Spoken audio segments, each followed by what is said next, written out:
बंदी छोड़ कबीर साहिब की, सभी संतों की, सभी भक्तों की, आज के आनंद की, सकल हंस को बंदगी, साहिब बंदगी सत्ता। तो मालिक की अपार कृपा हुई, जो इस गांव में, शंकरपुर गांव में लक्ष्मी दासी, जो मालिक के बड़े प्रेमी हंस हैं, उनकी मेहनत से आज का ये सत्संग यहाँ पे हरदोई जिले में आयोजित किया गया। क्योंकि बहुत बड़े भाग होते हैं उन जीवों के जो इस मूल ज्ञान को सुन पाते हैं, और उससे भी महान भाग होते हैं जो इस मूल ज्ञान को समझ पाते हैं। क्योंकि ये ऐसा ज्ञान है जो 50 बार सुनने के बाद भी समझ में नहीं आता। अगर विवेकी हंस नहीं है तो समझ नहीं सकता। इसी को बोला, लाखन में कोई समझ न पाई है और कोटि मध्य जानेंगे। कहे कबीर सुनो भाई साधो, हमें बिरले हंस पहचानेंगे। मुझे पहचानना सबके बस की बात नहीं है। करोड़ों में कोई बिरले हंस ही मुझे पहचान पाते हैं कि मैं क्या चीज हूं। बाकी मुझे कोई समाज सुधारक बता देता है, कोई मुझे कवि बता देता है, कबीर साहब कवि हैं, कोई कहते हैं एक क्रांतिकारी हैं कबीर साहब, और कोई मुझे एक जुलाहा, एक मुसलमान जुलाहा समझ के ये जीवन बिता देते हैं। लेकिन समझ नहीं पाते कि आखिर मैं हूं क्या और मैं आता कहां से हूं। इस दुनिया में जितने जीव हैं ये सब बंधन में हैं, सब फंसे हुए हैं। साहब कहते हैं जग में जीव है अनंत, न जाने पीव को, और बहुत कहा समझाए 84 के जीव को। जितना मर्जी समझा लो, ये जीव अपनी मुक्ति चाहता ही नहीं है। ऐसे बंधन में बंधा पड़ा है कि ये बंधन में ही खुशी महसूस कर रहा है। तो साहब कहते हैं बहु बंधन में बांधिया एक बेचारा, लोहे की संगली से, जंजीर से। अब जब तक उसे कोई खोले ना, वो कैसे आजाद हो। घर वाले बांध के चले गए, शादी में 3 दिन के लिए बंधी हुई है, खाना पीना सब जीरो। अब करे तो करे क्या, कुछ नहीं कर सकती। इसी प्रकार ये जीव, ये मालिक से बिछड़ा हुआ जीव भटक रहा है 84 में। कुत्ता बिल्ली हाथी घोड़ा बनाया जा रहा है, तो बनाया जा रहा है, क्या करे बेचारा। अब गाय बैल बकरे क्या करेंगे। प्रकृति ने इनको शरीर दे दिया, ये बेचारे ढो रहे हैं उस शरीर को। जैसे आपको ये शरीर दे दिया तो आप भी ढो रहे हो। लेकिन इसको लेखे कैसे लगाना है, इस जन्म को लेखे कैसे लगाना है, ये जब तक समझ में नहीं आया, जब तक ये चलता ही रहेगा काम। 184 भटक के पौपे अटके आए, अब की पासा ना पड़ा तो फिर 84 जाए। अभी तो इंसानी चोला लेके बैठे हो, कोई फिक्र नहीं है। पानी भर लिया, 2-2 हजार लीटर की टंकियां लगा ली, लकड़ियां इकट्ठी कर ली सर्दियों के लिए, सर्दी लगेगी तो लकड़ियां जलाएंगे, सारा इंतजाम कर लिया क्योंकि इंसानी चोला मिला है। रात में सोना है, दरवाजे में कुंडी लगाई, ताला लगाया, सो गए, निर्भय होके सो गए। ना तो कोई कुत्ता रात में काटेगा, ना कोई शेर चीता अंदर घुस पाएगा, केवल इंसान चोले की वजह से। और जैसे ही इंसान चोला छूट जाएगा, अब कोई भी चोला मिल गया, जंगल में हिरण का चोला मिल गया, अब रात में कुंडियां नहीं लगा पाओगे, अब तो खड़े होकर रात गुजारनी पड़ेगी अंधेरे में। पता नहीं अंधेरे में शिकार करने वाले जानवर, हाथी, ये क्या शेर, चीते, ये कहां से आ जाएं, कहां से तुम पे झपट्टा मार दें। तुम तो नींद लेके बैठे होगे और आगे वो तुम्हें खा जाएंगे। कोई सुनने वाला नहीं, कोई बचाने वाला नहीं। ऐसी जूनों में क्या भक्ति करोगे? इसलिए भक्ति करने के लिए ये इंसानी चूल्हा ही दिया गया है। लेकिन भक्ति में भी भेद है, गुरु धारण करने में भी भेद है, क्योंकि बिना गुरु के भक्ति नहीं होती है। अगर आप बिना गुरु के भक्ति करते हो तो वो ज्यादा से ज्यादा क्या करोगे? ज्यादा से ज्यादा मूर्ति पूजा कर लोगे, मंदिरों में चले जाओगे, किसी तीर्थ स्थान में चले जाओगे, कांवड़ लेने चले जाओगे। इससे ज्यादा क्या करोगे? इससे ज्यादा तुम कुछ नहीं कर सकते। तो असली भक्ति जो है वो करने के लिए आपको गुरु के पास जाना ही पड़ता है। अब गुरु कहते हैं, साहिब कहते हैं कि गुरु गुरु में भेद है और गुरु गुरु में भाव। सोई गुरु नित बंदिए जो शब्द बतावे दाओ। अब तुम्हें कई प्रकार के गुरु मिलेंगे। आज जाओ शहरों में, देखो कितने आश्रम हैं, कितने आश्रम हैं। इतने मंदिर नहीं होंगे जितने आज आश्रम बन बैठे हैं। क्यों? क्योंकि सब आपको उस माया जाल में उलझाने के लिए तैयार बैठे हैं। जिस माया जाल से तुम छूटना चाहते हो उसी माया जाल में उलझाने के लिए तैयार बैठे हैं। बस फर्क क्या है? तुम मोटी माया छोड़ रहे हो और झीनी माया में फंस रहे हो। जब तक तुम्हें दोनों प्रकार की माया का ज्ञान नहीं हो गया, जब तक तुम बच नहीं सकते। तो एक माया है मोटी माया, जो आंखों से दिखाई दे रही है। ये कार, ये मोटरसाइकिल, ये ट्रैक्टर, ये घर बार बंगला, माँ बाप, भाई बहन, रिश्तेदार, ये सब मोटी माया है। और झीनी माया क्या है? झीनी माया है मंत्र, अक्षर, अजप्पा जाप, अनहद नाद, ये सब झीनी माया है। दुनियादारी छोड़ने के लिए गुरु के पास गए, गुरु ने क्या दे दिया? गुरु ने मंत्र दे दिए। कौन से मंत्र दे दिए? ये जो बोलने वाले अक्षर हैं, का खा गा चा छा जा, पा फा भा ठा ठा ठा, इन 52 अक्षरों में से निकलने वाले मंत्र पकड़ा दिए। किसी को कुछ नाम दे दिया, किसी को कोई नाम दे दिया, किसी को राम राम दे दिया, किसी को वाहेगुरु वाहेगुरु दे दिया। ये सब झीनी माया है, क्योंकि ये सब बदल जाते हैं। ये सारे अक्षर बदलते हैं। कैसे बदलते हैं? देखो, कोई भी अक्षर है वो बनता किससे है? आ अक्षर से। बिना आ अक्षर के कोई अक्षर नहीं बन सकता। और आ को ही पा बनाने के लिए क्या लगाना पड़ा? होंठ लगाने पड़े। अक्षर है आ, इसी को पा बनाना है, 2 होंठ मिला दो, पा। इसी को गा बनाना है, जीभ और तालु लगा दो, गा। इसी को जीभ से टा बना दो, टा।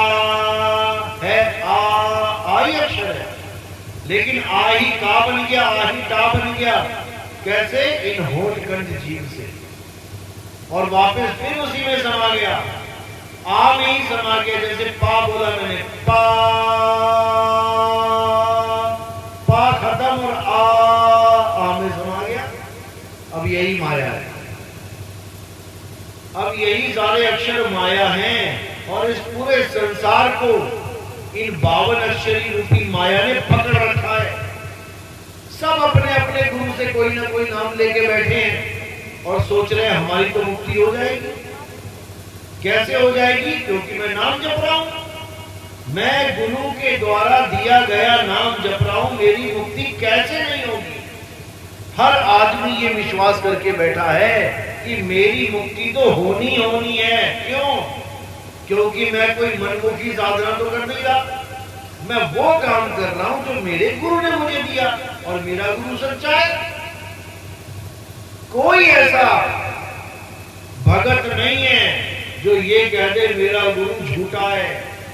इस सारे संसार में जितने भी चेले हैं, किसी भी चेले के पास चले जाओ और पूछो तुम्हारा गुरु सच्चा है कि झूठा है, वो यही कहेगा मेरा गुरु सच्चा है।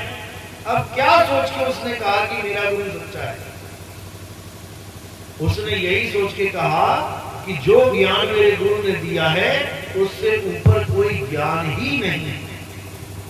तो आज बात करेंगे कि ज्ञान कितने प्रकार के होते हैं, कौन कौन सा गुरु क्या ज्ञान देता है, उसका लेवल क्या होता है। जैसे एक स्कूल 10वीं तक है, पहली क्लास से लेकर 10वीं तक, उस पूरे स्कूल का नाम मानो कि सरस्वती विद्या मंदिर है।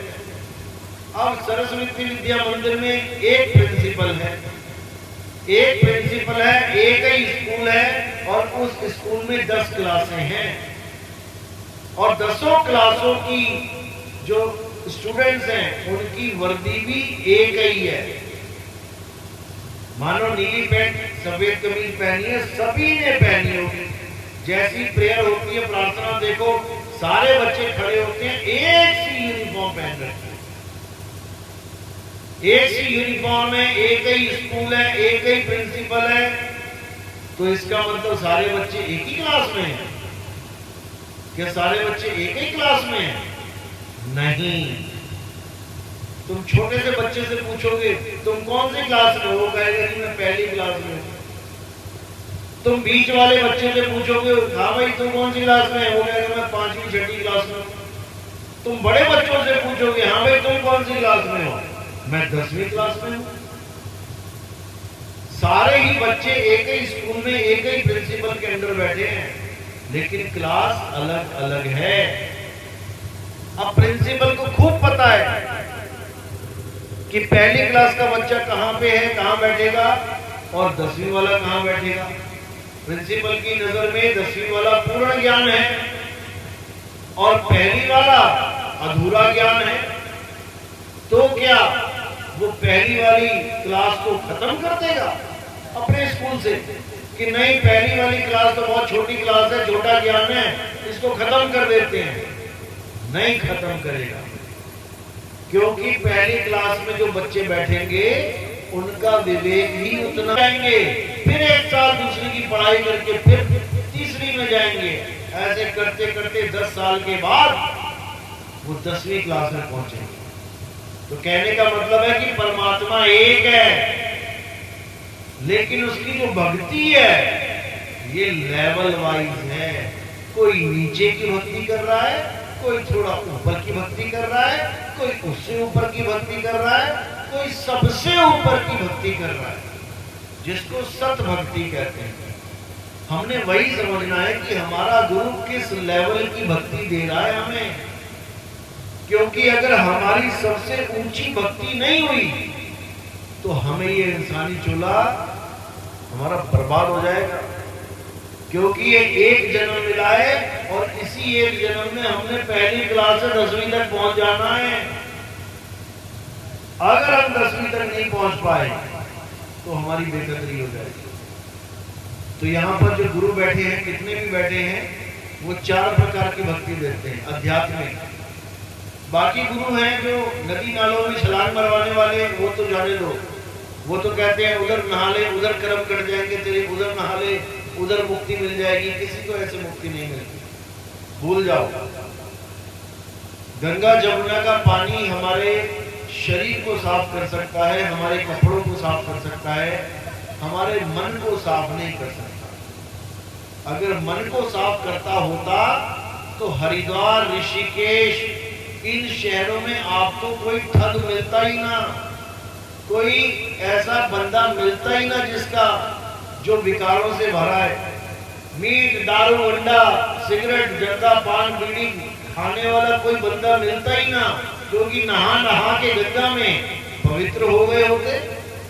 पवित्र आदमी कब जर्दा खाएगा, पवित्र आदमी कब मीट खाएगा, अंडे खाएगा, लेकिन सब कुछ चल रहा है।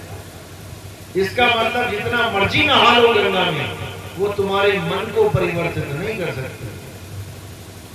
वो तुम्हारे तन को तो भला साफ कर देगी बहुत बढ़िया, लेकिन तुम्हारे मन में परिवर्तन नहीं ला सकते। मन में परिवर्तन कौन लाएगा? गुरु का सत्संग। बिन सत्संग विवेक न हुई, राम कृपा बिन सुलभ न सोई।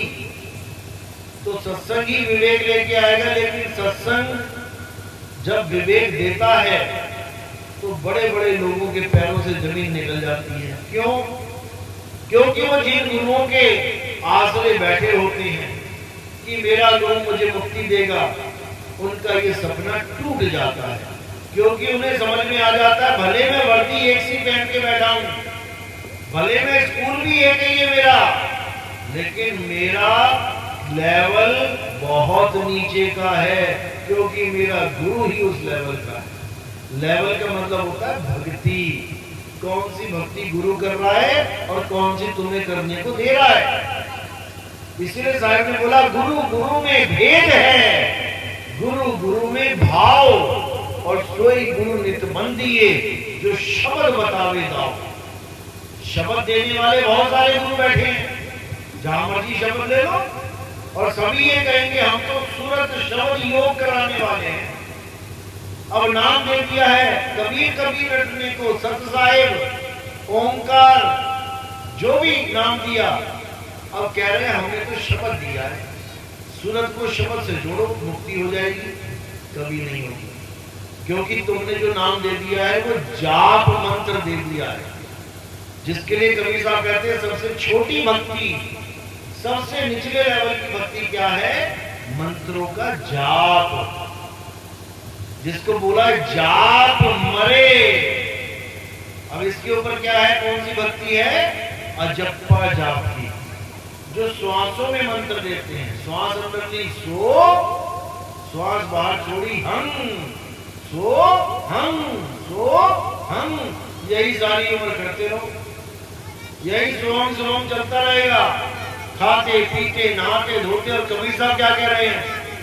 जो जन होंगे जौहरी, रतन लेंगे बिलगाए, और सोहंग सोहंग जपी हुआ मिथ्या जन्म गवाए। उसका जन्म मिथ्या चला जाएगा, बर्बाद हो जाएगा, जो सोहंग सोहंग जपने में लगा है। क्योंकि सोहंग जपना ही नहीं है, क्योंकि इसको अजपा जाप कहते हैं। और साहब कह रहे हैं जाप मरे, अजपा मरे, क्योंकि जब सांसें खत्म हो जाएंगी तब ये सोहंग भी रुक जाएगा। क्योंकि सांस ही नहीं है तो चलेगा क्या? जब तक सांसें चल रही हैं, जब तक तो तुम सिमरन कर रहे हो, जब तक जुबान चल रही है राम राम राम राम राम, वाहिगुरु वाहिगुरु वाहिगुरु, अल्लाह अल्लाह अल्लाह, और जैसे ही प्राण निकले राम का रा रह गया, अल्लाह का आ रह गया, वाहिगुरु का वा रह गया, बाकी निकल गए प्राण, मंत्र भी बोल ना पाए पूरा। तो इसको बोला जाप मरे, अजप्पा मरे, अनहद भी मर जाए। अनहद क्या है? अनहद बाजा जम का थाना, पांचों तत्व करे घमसाना। अनहद कहते हैं जब कोई गुरु हमें कानों में उंगलियां डालकर ब्रह्मांड की आवाजों को सुनने के लिए बोल दे, वो अनहद बाजे का पुजारी है। प्रथम गुरु मंत्रों का पुजारी है, दूसरा गुरु श्वासों का पुजारी है, तीसरा गुरु इस पांच तत्वों की पांच धुनों का पुजारी है। इसको अनहद नाथ कहते हैं। तो साहिब कह रहे हैं जाप मरे, अजप्पा मरे, अनहद भी मर जाए। अब चौथे प्रकार का जो हाई लेवल गुरु है वो क्या है?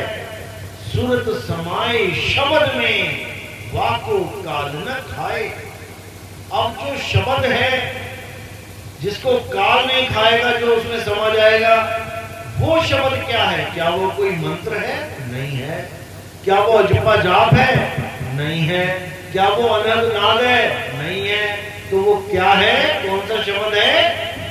वो सार शब्द है, जिसके लिए बीजेपी में बोला गया सार शब्द कही बाची हो मानो एतबारा, अक्षर पुरुष एक पेड़ है निरंजन वाकी डारा। अक्षर पुरुष एक पेड़ है और निरंजन काल निरंजन उसकी डारा, उसकी डाल है। आगे क्या है? आगे त्रिदेवा, उस डाल के आगे तीन टहनी है। त्रिदेवा शाखा भई और पात रूप संसारा। तीन देव शाख बन गए उसके और पात रूप संसार। जैसे ये पेड़ लगा है, देखो पत्ते कितने सारे हैं, टहनियां गिनके हैं और तना बिल्कुल ही एक दो। वो तना अक्षर पुरुष है, डाल काल है, टहनियां तीन गुण हैं और पत्ते रूप पात रूप, यानी पा से पांच, ता से तत्व, पात रूप पांच तत्व रूप संसार। ये सारा संसार तुम्हें जितना भी दिखाई दे रहा है, ये सब पांच तत्वों का खेल है।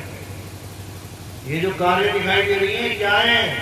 ये मिट्टी है, मिट्टी से लोहा निकाल निकाल के ये बढ़िया कलर करके रख दी।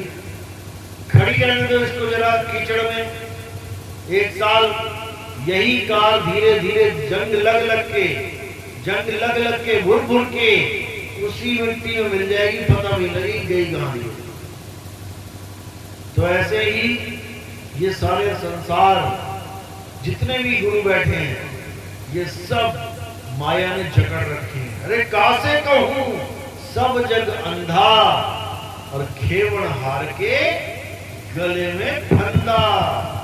उस माया ने खेवण हार यानी गुरु जी के गले में फंदा डाल रखा है, क्योंकि माया को पता है जब गुरु ही मेरे फंदे में है तो चेले कहां बच के जाएंगे। जब गुरु ही अज्ञानी है तो चेले ज्ञानी कहां से होंगे। जब गुरु ही उलझा हुआ है, चेले कैसे सुलझेंगे। तो साहिब ने इसीलिए बोला कि झूठा गुरु अजगर बना, लख 84 जाए और सारी संगत चींटी बनी, तोड़ तोड़ के खाए। झूठा गुरु अजगर बना। झूठा गुरु और सच्चा गुरु क्या होता है? भले नाम सही नहीं दे रहा कोई गुरु, भले उस नाम से मुक्ति नहीं होगी, लेकिन अगर कोई गुरु वो नाम दे रहा है तो वो झूठा गुरु नहीं है, वो सच्चा गुरु है। जो उसके गुरु ने दिया वो तुम्हें दे रहा है। अलग से क्या चीज कैसे दे सकता है भाई? वो जब उसको नहीं मिली वो तुम्हें कैसे देगा? लेकिन तुम्हें कुछ तो दे रहा है ना, चाहे मंत्री क्यों ना दे रहे हो, सतगुरु सोहम क्यों ना करवा रहा हो, तब भी ठीक है। उससे पहले तुम कुछ भी ना कर रहे थे, कम से कम सतगुरु सोहम ही दे दिया, जप रहे हो। लेकिन अगर उस गुरु ने हमारा सत्संग सुन लिया, विवेक लगा लिया कि बेटा जो तू दे रहा है उससे जीव का कल्याण नहीं होगा, लेकिन अपनी गद्दी बचाने के चक्कर में, अपनी वाहवाही के चक्कर में, मान बढ़ाई के चक्कर में कि कल को दुनिया क्या कहेगी। आज तक तो गुरुजी बन के बैठा था, आज नितिन दास से नाम ले लिया, यानी अधूरा गुरु था।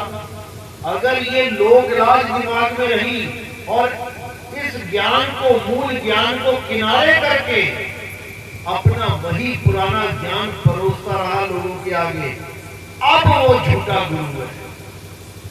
क्यों? क्योंकि अब उसने परमात्मा की मूल वाणियों को किनारा कर दिया, पक्षपात कर दिया। अब वो परमात्मा का दोषी है, अब उस गुरु को कोई बचा नहीं सकता। इसीलिए बोला एक डाल दो पंछी बैठे, एक गुरु एक चेला। गुरु की करनी गुरु भरेगा, चेले की करनी चेला। अब उसे बचाने वाला इस दुनिया में कोई नहीं है। अब उसको लख 84 जाना ही पड़ेगा, उसको रोकने वाला कोई नहीं, क्योंकि उसने ज्ञान के साथ पक्षपात कर दिया। तो इसलिए साहिब ने बोला है सबका हुक्का लीजिए, साचा शब्द निहार और पक्षपात मत कीजिए, कहे कबीर विचार। जो सच है वो सच ही है, चाहे मेरा गुरु बोल रहा हो चाहे किसी और का गुरु बोल रहा हो। और जो झूठ है वो झूठ ही है, चाहे मेरा गुरु बोल रहा हो चाहे किसी और का गुरु। तो हमने झूठ को किनारे करके सत्य के साथ अपनी डोरी बांधनी है, क्योंकि सत्य ही साहिब है, सत्य ही परमात्मा है। और केवल भक्ति करने से मुक्ति नहीं होती, सत्य भक्ति करने से मुक्ति होती है। अगर सत्य भक्ति नहीं करी तो मुक्ति होने की नहीं। इसीलिए कबीर साहब बार बार यही समझा रहे हैं कि जब तक तुम ऐसे गुरु की शरण में नहीं गए जो इन 52 अक्षरों का भेद बता के इन 52 अक्षरों से तुम्हें न्यारा कर दे, तब तक तुम माया के जाल में फंसे पड़े हो। इसीलिए साहब ने बोला 52 के जंजाल में फंस गया ये संसार, और सुमिरन 52 का करे कैसे लागे पार। तुम्हारे कान ठीक हैं, तुम गुरु के पास गए, उसने तुम्हें नाम दे दिया क्योंकि तुम सुन सकते हो। अब मैं 10 बहरे लेके चला जाऊं किसी गुरु के पास जो सुन ही नहीं सकते, उनको गुरुजी क्या नाम देंगे भाई? उनको कैसे मुक्ति मिलेगी? अगर कोई देख ना सकता हो, गुरु जी के पास गया नाम लेने, तो कैसे गुरु का दीदार करेगा? अंत समय में कैसे पहचानेगा मुझे कौन सा गुरु लेने आएगा? उसके लिए तो हर जगह काला अंधकार ही है, क्योंकि ये सब इंद्रिय ज्ञान है। परमात्मा इंद्रिय तीत है, परमात्मा इंद्रियों से ऊपर बैठा है। ये इंद्रियां, ये शरीर, ये परमात्मा का ज्ञान नहीं है। ये बोलना सुनना ये परमात्मा का ज्ञान नहीं है। साहिब कहते हैं होठ कंठ लागे नहीं, जीव्या नहीं उच्चार, गुप्त वस्तु जो लख है सो निज हंस हमार। जो गुप्त वस्तु को लख लेवे, ना कि ये कान से सुन लेवे। किसी गुरु ने कोई मंत्र दिया, तुम सुन के बैठ के जपने लग गए, तुम गुरुमुख हो गए? नहीं हुए, तुम अभी मनमुख ही हो, क्योंकि गुरु एक है, शब्द गुरु है। जब तक उस गुरु की शरण में नहीं आए, जब तक तुम किसी ना किसी देही गुरु की शरण में हो, तो देही गुरु क्या करेगा? देही ज्ञान देगा। तो साहिब कहते हैं देही ज्ञान सब जगत बखाने, विदेही ज्ञान कोई बिरला जाने। ध्यान विदेह और नाम विदेहा, 2 लख पावे मिटे संदेह। ध्यान विदेह और नाम विदेह, जब तक इन दोनों का भेद आपको नहीं पता लग गया, जब तक आपकी जन्म मरण का डोरा टूट नहीं सकता है। ये जन्म मरण का चक्कर चलता ही जाएगा।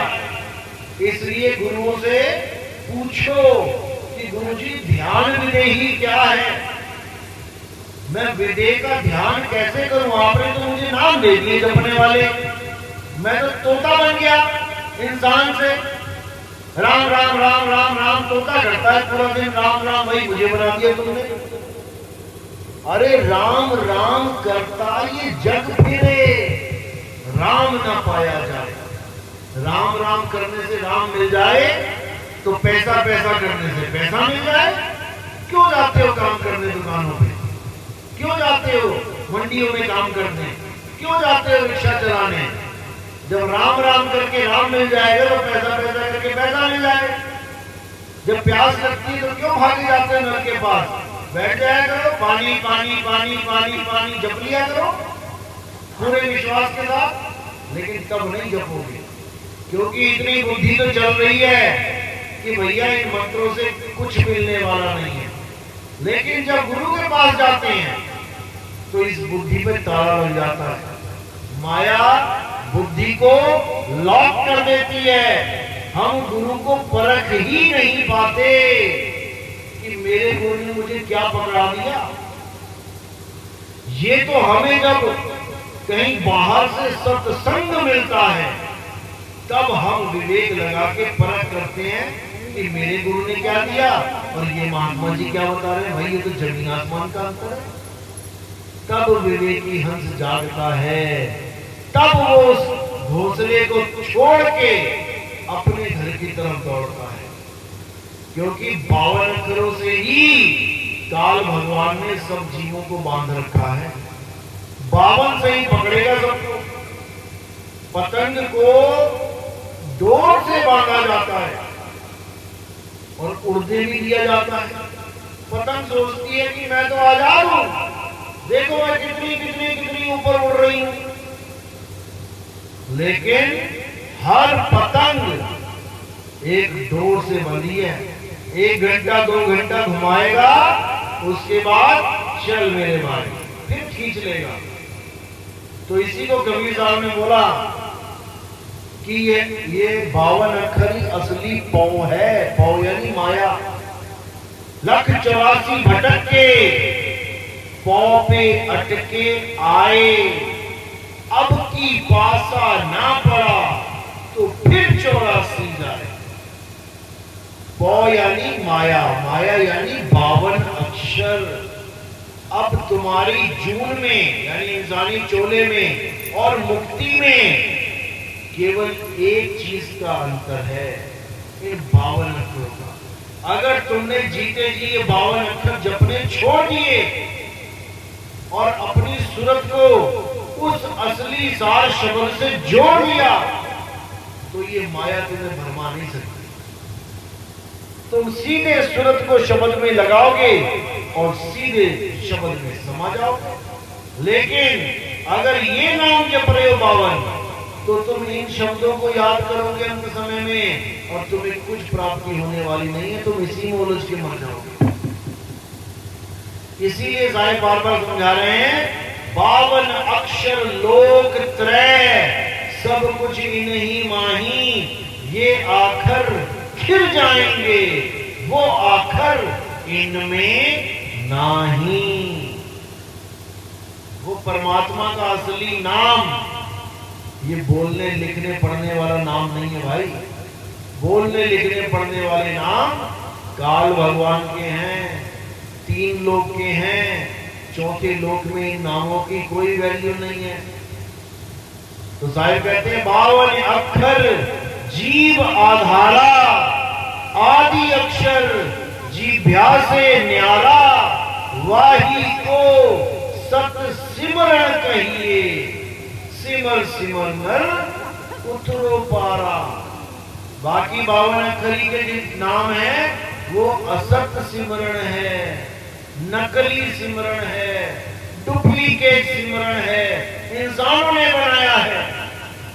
जब इंसान पढ़ता लिखता नहीं था, जब आदि मानव था, तब कहां थे ये सारे नाम। जब उसने काका गा भी खोज नहीं करी थी, तब कहां थे ये सारे नाम जो आज ये गुरु लोग दे रहे हैं आपको। ये सारे वो नाम हैं जो इंसान ने अपनी बुद्धि से खोज खोज के बना के बैठ गया। इन नामों से मुक्ति नहीं होगी। आदि नाम जीभ्या से न्यारा, ये जितने नकली नाम बना के बैठा है इंसान, ये सब होठ कंठ जीव का खेल है। लेकिन जो आदि नाम है वो जीव का खेल नहीं है। जिसके लिए बोला बाबा नानक ने, आदि सच जुगाद सच है भी सच, नानक होसी भी सच। परमात्मा वो है जो ये संसार भी नहीं बना था तब भी था और उसका नाम भी था। वो कौन सा नाम है जो संसार बनने से पहले, ये इंसान बनने से पहले, ये सारी भाषाएं अक्षर बनने से पहले भी था, जिसको हम कहते हैं राम नाम सत्य है। यानी राम का नाम सत्य है। अगर राम का नाम सत्य है तो दुनिया बनने से पहले कौन सा नाम सत्य था? ये सारे नाम तो दुनिया बनने के बाद बने हैं। ये सारे नाम तो आदमी के बाद बने हैं, जब से आदमी आए दुनिया में। आदमी ने सारे नाम बनाए, कुत्ता, बिल्ली, हाथी, घोड़ा। सतयुग से लेके आज कलयुग तक एक भी नाम नहीं बना पाया। अपने बच्चों के कोई नाम ही नहीं रख पाया। कभी भैंस ने अपने बच्चे के नाम रखे हैं क्या? किसी बंदर ने अपने बच्चों के नाम रखे हैं क्या? कुत्ता, बिल्ली, हाथी, घोड़ा कोई अपने बच्चों के नाम रखे हैं क्या? केवल इंसान एक ऐसा जानवर है जो बच्चा पैदा होते ही नाम ढूंढने लग जाता है। पंडित जी से नाम रखवाएंगे, नाम क्यों? अगर नाम ना रखवाए तो उसका जीवन नहीं चलेगा क्या? चलेगा। लेकिन इस इंसान ने ऐसी खोज कर ली है नाम की कि सबको नामों में बांध दिया। कोई भी ऐसा नहीं है जिसका नाम ना हो। अपने तो नाम रखे रखे, भगवानों को भी नहीं बख्शा, उनके भी नाम रख दिए, जबकि उनका कोई नाम है ही नहीं। अल्लाह का नाम अल्लाह है ही नहीं, वाहिगुरु का नाम वाहिगुरु है ही नहीं, खुदा का नाम खुदा है ही नहीं, गॉड का नाम गॉड है ही नहीं। ये तो हमने उसके नाम रख दिए, दुनिया भर के नाम रखे हुए। अगर खुदा का नाम खुदा है तो फिर रब कैसे आ गया, अल्लाह कैसे आ गया, इतने सारे नाम कैसे हो गए भगवान के? अगर राम का नाम राम है तो ये राम का नाम तब कैसे बोला जाएगा जब अक्षर पैदा ही ना हुए हो? आदमी ने कोई अक्षरों की खोज ही ना करी हो तो राम कैसे बोला जाएगा? यानी ये वाला जो राम का नाम है ये वो नहीं है जो सत्य है, क्योंकि सत्य बनता और बिगड़ता नहीं है। सत्य अपरिवर्तनशील है, लेकिन किसी के समझ में नहीं आ रहा है, क्योंकि उसकी बुद्धि काल और माया ने ऐसी बांध रखी है कि वो चाहकर भी नहीं समझ सकता इस गूढ़ रहस्य। इसीलिए कबीर साहब ने कोई कमी नहीं छोड़ी। कबीर साहब ने इतना लताड़ा इस जीव को कि तू क्या करने चला था और क्या करने लग गया। तुझे प्यास लगी थी, तू गुरु के पास गया, गुरु ने बोला कि बेटा पानी चाहिए, तब प्यास खत्म होगी, अब तू पानी जमने लग गया। जबकि तुझे पानी का भेद पता करना चाहिए था। गुरुजी मुझे मंत्र मत दो, मुझे भेद बताओ ये पानी कहाँ है, ताकि मैं भागा जाऊं और पानी पीऊं। तुमने मुझे मंत्र पढ़ा दिए, पानी जल वाटर, पानी जल वाटर, और मैं सारी उम्र प्यासा ही मर गया। इस प्रकार 52 अक्षरों को त्यागना है और आदि अक्षर को अपनाना है। 52 अक्षरी नाम देने वाले गुरु ही काल के दूत हैं, जिसके लिए बोला जो नर पड़े 52 के फेरा, सो नर जानो काल के चेरा। जब 52 का टूटे डोरा, सहजे छूटे काल झकोरा। फिर नहीं आए फिर नहीं जाए, साल शब्द में रहे समाए। अब काल का डोरा तोड़कर परमात्मा के चरणों में लीन होना है।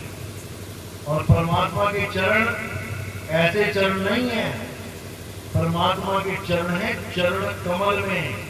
लेकिन जब तक हमें चरण कमल का भेद नहीं पता, हम उसके चरण कमलों में जा भी नहीं सकते।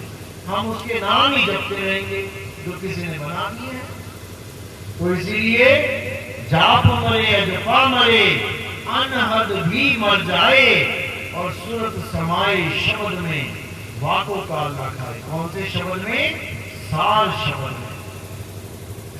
साल शब्द और बाकी शब्दों में क्या भेद है? बाकी शब्द 52 अक्षरों से बनते हैं, कोई श्वास से बनता है, कोई 5 तत्वों से बनता है। लेकिन साल शब्द 52 से न्यारा, श्वासों से न्यारा, 5 तत्वों से न्यारा। वो है आत्मदेव। आत्मदेव को कहते हैं साल शब्द। वही आत्मदेव राम जी का असली नाम है, यानी आत्मा है। हे अर्जुन, क्या बोला कृष्ण जी ने? आत्मा ही सत्य है। आत्मा को ना तो कोई पैदा करता है, ना ही आत्मा को कोई मार सकता है। आत्मा ही है जो संसार बनने से पहले भी थी और संसार का नाश होने के बाद भी रहेगी। नैनम छिंदन्ति शस्त्राणि नैनम दहति पावका। हे अर्जुन, इस आत्मा को ना तो कोई शस्त्र काट सकता है, ना अग्नि जला सकती है, ना वायु सुखा सकती है, ना जल भिगो सकता है।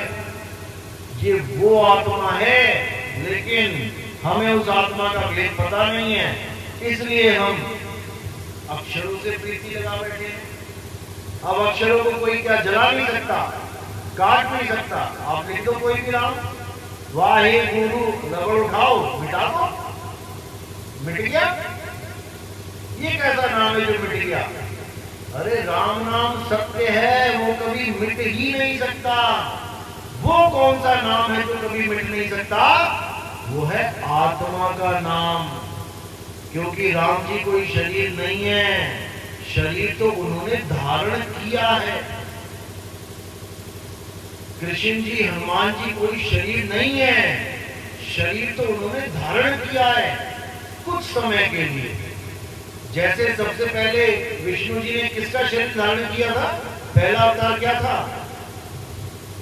पहला अवतार विष्णु जी का कृष्ण था, राम जी थे। पहला अवतार थे मछली, मत्स्य अवतार। तब कौन सा शरीर धारण किया? मछली का। तो क्या वो मछली हो गए?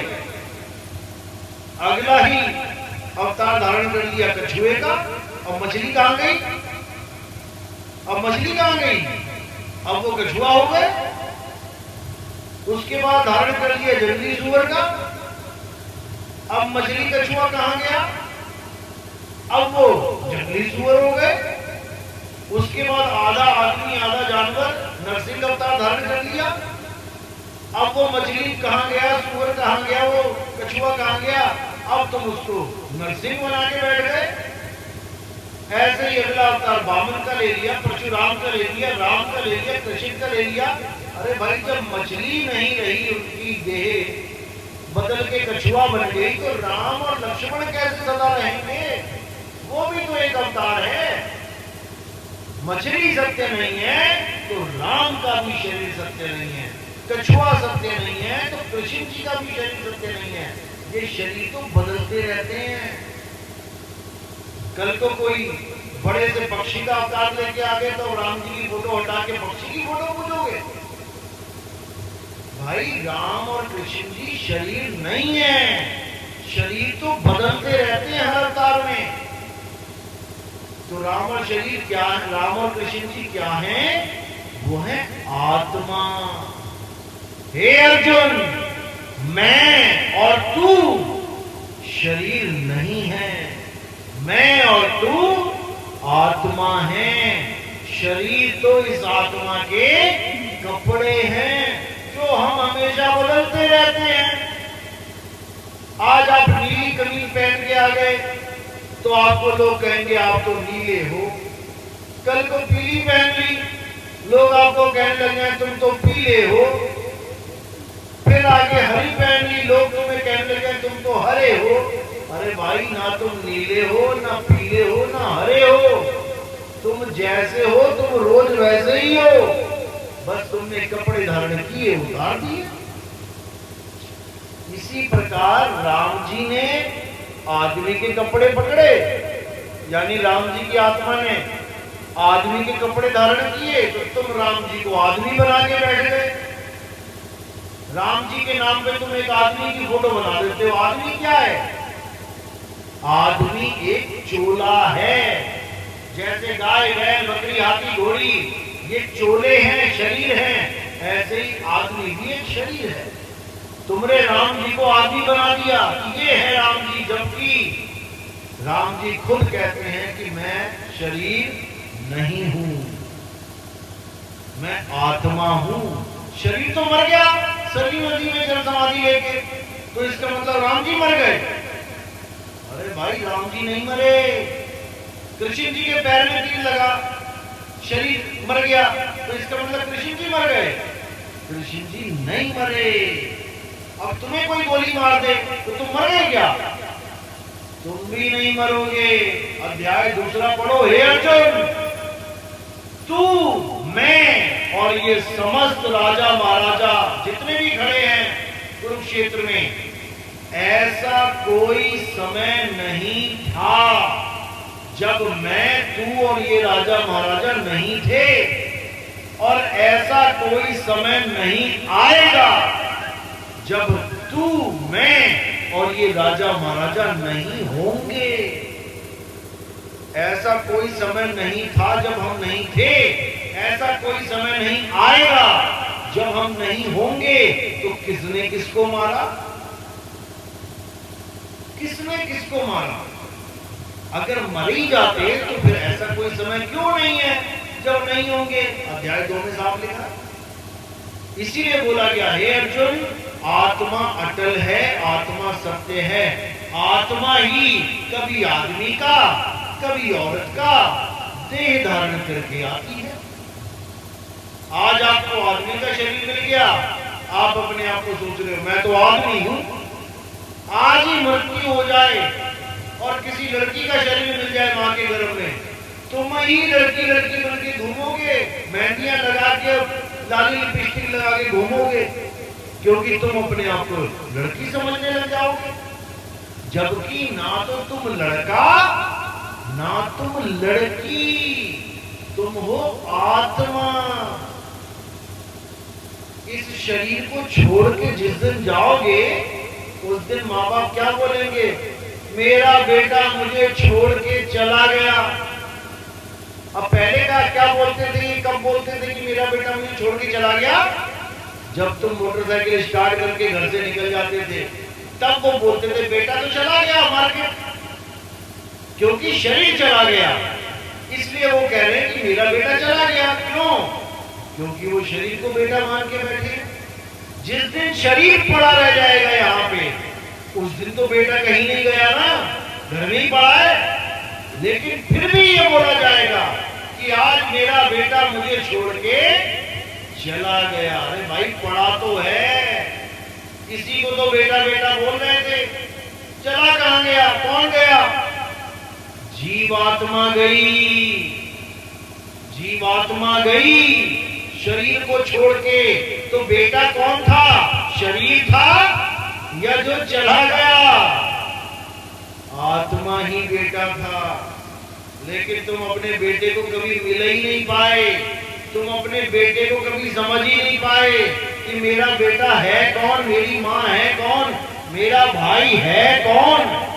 तुम अपने माँ बाप, भाई बहन, बेटों को शरीर मानते रहे, मिट्टी की ढेरी मानते रहे। मिट्टी है ये। क्या मेरी माँ मिट्टी है? क्या मेरा बाप मिट्टी है? क्या मेरे बच्चे मिट्टी हैं? नहीं है। मेरा बेटा, मेरी माँ, मेरा बाप, मेरा भाई आत्मदेव हैं, आत्मा हैं, जो अजर अमर अविनाशी। इसी आत्मा का ज्ञान देने के लिए अर्जुन को बीच युद्ध में कृष्ण जी ने सबको रोक दिया और तब ये ज्ञान दिया कि अर्जुन, तेरे कारण समस्त जीवों का कल्याण होगा, क्योंकि मैं तुझे ज्ञान दे रहा हूं। कल को यही ज्ञान पूरे संसार में जब छाएगा, तब वक्त ही कुछ और होगा। तो आज वही गीता का ज्ञान समझ समझ के अंग्रेज तक ढोलकियां बजा के नाच रहे हैं। किसके लिए? कृष्ण जी के लिए। लेकिन उनको भी समझ में नहीं आ रहा कि कृष्ण जी शरीर है ही नहीं। वो यहां तक तो पहुंच गए कि कृष्ण जी भगवान हैं, लेकिन वो ये नहीं समझ पा रहे कि कृष्ण जी शरीर से भिन्न है, आत्मा है। उस आत्मा का ज्ञान कैसे होवे? मैं कृष्ण जी की पूजा करूं तो कैसे करूं? मैं तो शरीर के आगे माथा टेकने में लगा हूं, जबकि शरीर कृष्ण जी है ही नहीं। राम जी, कृष्ण जी, हनुमान जी, शेरावाली माता, जितने भी हैं, देवता ये शरीर नहीं है भाई, आत्मा है, इनकी पूजा करनी है तो तुम्हें आत्मा के बारे में जानना पड़ेगा। आत्मा ही सत्य है और सत्य की पूजा करना सत्य भक्ति है। इसीलिए कबीर साहब ने कहा आत्म ज्ञान बिना नर भटके। भटके बोला, भटके का मतलब क्या होता है? जो फालतू भटक रहा हो कहीं। ओ भाई कहां भटक रहा है तू? कोई काम धंधा नहीं है क्या? मार्केट में जब मिल जाते हैं लोग, यानी बिना काम के भटक रहा है। और कोई सामान तुम लेने जा रहे हो तो तुम्हें कोई नहीं कहेगा भटक रहा है, तो कहेंगे हाँ भैया कहाँ जा रहे हो? मैं सामान ले जा रहा हूँ। ठीक है भाई, घर पहुंच जाना वापस। अब ना कोई हाथ में थैला, ना कोई मन में बात, ना किसी दुकान में जाना है, बस गलियों में भटक रहे हो। 2-3 बार एक गली में भटक गए, वही गली वाले पकड़ने लग जाएंगे। हाँ भाई हमारी गली में क्यों घूम रहा है? कहाँ भटक रहा है तू? घर पहुंच अपने। तो साहिब कह रहे हैं आत्म ज्ञान बिना नर भटके। कहाँ भटके? अरे कभी काबा कभी काशी। अब लोग काबा और काशी में क्यों जाते हैं? काबा में कौन जाता है? मुसलमान। क्यों जाते हैं? अपनी बंदगी करने, पूजा पाठ करने। तो कबीर साहब की नजरों में वो पूजा पाठ एक भटकना है, क्योंकि तेरा खुदा तेरी आत्मा में बैठा है और तू जा रहा है मक्का में। और हिंदुओं के लिए क्या बोला? कभी काबा कभी काशी, कि तुम काशी में जा रहे हो, क्या करने जा रहे हो? वहां पे मूर्तियां रखी हैं भगवानों की, शरीरों की मूर्तियां। जबकि राम जी शरीर है नहीं, शंकर जी शरीर है नहीं, विष्णु जी शरीर है नहीं, तो तुम उनकी शरीरों की मूर्तियां क्या करने जाओगे वहां पे? राम कृष्ण हनुमान आत्मा है और वो बैठे कहां, विराजमान कहां है? तुम्हारी आत्मा। तो साहिब कहते जब लगना चीनोगे आत्म तब लगना मिली है परमात्म। आत्म चीने परमात्म चीने, संत कहावे सोए और यह भेद काया से बाहर बूझे बिरला। जब कोई भगवान शरीर है ही नहीं तो तुम पूजा किसकी कर रहे हो? जैसे पिंजड़ा है, पिंजड़े में तोता है। तोता कौन है? तोता है जीवात्मा। पिंजड़ा कौन है? पिंजड़ा है शरीर, काया। जब तक ये पिंजड़े में तोता बोल रहा है, सब कह रहे हैं जीवित है, जीवित है। यानी दो लोगों का मेल है, शरीर और जीवात्मा। जब दोनों मिल गई, अब ये शरीर बोलने लगा, देखो मुंह हिल रहा है, बोल रहा है, जबकि ये पिंजड़ा है, बोल नहीं सकता। इस मुंह में से कौन बोल रहा है? तोता बुलवा रहा है। अब तोता निकल गया, मुंह भी है, कान भी है, आंख भी है, बोल के दिखाए, लाश चल के दिखाए, पैर भी है।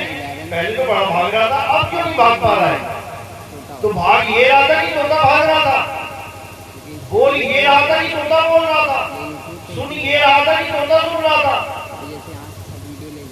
तोता ही सब कुछ कर रहा था इस पिंजड़े के माध्यम से। तोता निकल गया, पिंजड़ा पड़ा रह गया। अब तोता कौन है? वो है हम, आत्मा।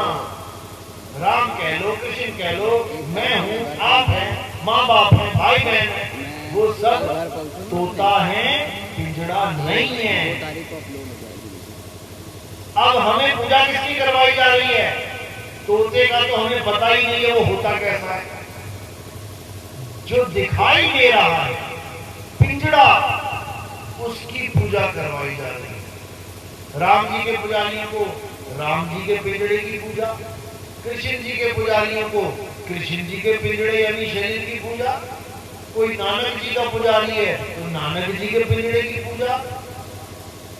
इसीलिए गरीबदास जी ने कहा, अरे दादू का पिंजड़ा पड़ा और वो नानक की देह है, इनमें सतगुरु कौन है? मुंह को बड़ा संदेह। जो दादू जी को मानते थे वो बड़ी लाश दादू जी की, उसको दादू मान के बैठे हो। जो लाश ही बनी पड़ी है उसको गुरु कहते हो। और नानक जी की लाश पड़ी थी तो नानक जी के भक्तों को लताड़ा कि तुम नानक जी के शरीर को नानक मानते हो, ये शरीर तो मिथ्या है, मर गया, इसका मतलब तुम्हारा बाबा नानक ही मर गया। नहीं भाई, बाबा नानक कभी नहीं मर सकते, राम कभी नहीं मरता, हनुमान जी कभी नहीं मरते, विष्णु जी कभी नहीं मरते, शरीर मरते हैं। तो पिंजड़े को पिंजड़ा मानो और जीवात्मा को तोता मानो। जब तक ये थ्योरी अलग क्लियर नहीं हुई, जब तक तुम भक्ति कर ही नहीं सकते। तो शरीर मिथ्या, शरीर के द्वारा जितने भी अक्षर पैदा होते हैं वो भी मिथ्या, शरीर के द्वारा जितनी अनुभूतियां होती हैं वो भी मिथ्या, क्योंकि जब शरीर ही मिथ्या है तो शरीर के द्वारा जो भी अनुभूतियां हो रही हैं वो स्वयं मिथ्या है। तो फिर सत्य क्या है? आत्म अनुभव सत्य है, आत्मा का अनुभव सत्य है। गीता पढ़ो, अध्याय 3 17वां श्लोक। हे अर्जुन, वेद पुराण बहुत कुछ बताते हैं, कैसे पूजा करनी चाहिए, कैसे देवी देवताओं को खुश करना चाहिए, कैसे यज्ञ हवन करने चाहिए, लेकिन जो लोग अपनी आत्मा में संतुष्ट हो जाते हैं, जो लोग अपनी आत्मा में लीन हो जाते हैं, जो लोग अपनी आत्मा पे निर्भर हो जाते हैं, उन्हें किसी प्रकार का भी कोई धार्मिक कर्म कर्तव्य उन पे लागू ही नहीं होता। वो सारी उम्र किसी मंदिर में ना जाए तब भी उसे कोई पाप लगने वाला नहीं है। वो सारी उम्र किसी तीर्थ में ना जाए, पितरों को भोजन ना कराए, देवताओं की पूजा ना करे, मंत्रोच्चारण ना करे, किसी की पूजा ना करे सारी उम्र, फिर भी उससे बड़ा कोई आस्तिक नहीं हो सकता, उससे बड़ा कोई भगत हो ही नहीं सकता। हे अर्जुन, 18वां श्लोक 3रा अध्याय। हे अर्जुन, जो अपने आत्म स्वरूप में सिद्ध हो जाते हैं, यानी जो अपने शरीर को शरीर मान के, अपने आप को शरीर ना मान के, अपने आप को आत्मा मान के उसमें सिद्ध हो जाते हैं, उनके लिए किसी भी जीव पर निर्भरता खत्म हो जाती है। अब उसे ना तो कोई गुरु चाहिए कि कोई गुरु पार करेगा, ना उसे कोई भगवान चाहिए कि मेरा राम जी करेंगे बेड़ा पार, नहीं, वो स्वयं अपना बेड़ा पार कर देता है, क्योंकि उसने उस तत्व को खोज लिया है जिसको खोजने के साथ ही परमात्मा का आगमन हो जाता है। अब उसे किसी की जरूरत नहीं है। अब ये ज्ञान मिलेगा कहां से? तो अध्याय 4 34वां श्लोक क्या कहते हैं? हे अर्जुन, अगर तुम सत्य ज्ञान लेना चाहते हो, यानी तुम आत्म ज्ञान लेना चाहते हो, तुम ऐसे गुरु की शरण में जाओ जिसने आत्मा को जान लिया है, जो समझ चुका है कि आत्मा क्या चीज है। केवल वही तुम्हें तुम्हारे शरीर से अलग करके उस आत्मा के साथ जोड़ सकता है। नहीं तो तुम्हें जितने गुरु मिलेंगे सबके सब शरीर पुजाने वाले मिलेंगे। कोई भैरवनाथ का शरीर पुजवा देगा, कोई किसी नाथ का पुजवा देगा, कोई किसी का पुजवा देगा। तुम्हें आत्मा का ज्ञान कभी मिल ही नहीं पाएगा। इसलिए जो दुनिया में सबसे बड़ा ज्ञान है वो आत्म ज्ञान है। आत्म ज्ञान के बिना सब झूठा ज्ञान है। इसीलिए हमें आत्म ज्ञान को समझना चाहिए, आत्म ज्ञान को मानना चाहिए।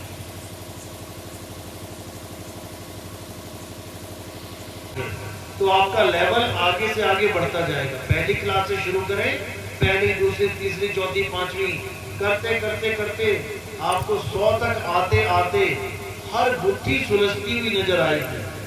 हर बात समझते हुए आप आगे बढ़ोगे, तब आपको समझ में आएगा कि आपके जीवन का लक्ष्य क्या है।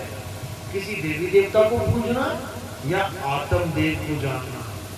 देवी देवता को पूजने वालों के लिए तो गीता में बहुत अपशब्दों का इस्तेमाल किया गया है। आप अध्याय 7वां पढ़ो, 7वां अध्याय 20 से शुरू कर दो। 20, 21, 22, 23, 24, 25 इन श्लोकों में लताड़ा गया है। बहुत अपशब्द बोले गए, मूर्ख बोला गया, मूढ़ बोला गया, अल्प बुद्धि बोला गया जो देवताओं की शरण में जाते हैं। वहां पे साफ बोला कि देवताओं की शरण में नहीं जाना है, आत्मा को जानना है। सपना आत्मा ही नित्य है, आत्मा ही शाश्वत है, आत्मा ही सनातन है। जो लोग कहते हैं हम सनातन धर्म के हैं, असल में वो लोग सनातन धर्म के हैं जो आत्मा का ज्ञान रखते हैं। जो आत्मा का ज्ञान नहीं रखते, शरीरों का ज्ञान रखते हैं, वो कभी सनातनी जीवन में हो ही नहीं सकते।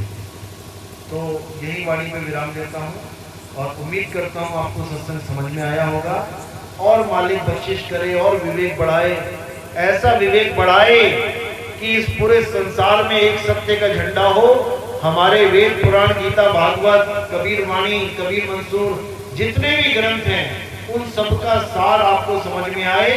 धर्म के नाम पे जितने भी झगड़े चलते हैं, धर्म के नाम पे जितने भी युद्ध होते हैं, ये सब युद्ध खत्म हो जाएं और हिंदू मुस्लिम सिख ईसाई जो उस एक परमात्मा के बच्चे हैं ये वापस से एक हो जाएं और इस पूरे संसार का ऐसा निर्माण कर दें कि भारत तो विश्वगुरु बने लेकिन ये पूरा संसार उस परमात्मा की सत्ता, उस परमात्मा के दिव्य विचारों का एक केंद्र बन जाए। इसी आस के साथ, इसी उम्मीद के साथ नितिन दास अपनी वाणी पे विराम देता है। बोलिए सतगुरु बंदी छोड़ सतगुरु सत्य कबीर साहिब की सदा ही जय हो, सदा ही जय हो मेरे मालिक की साहिब बंदगी सत।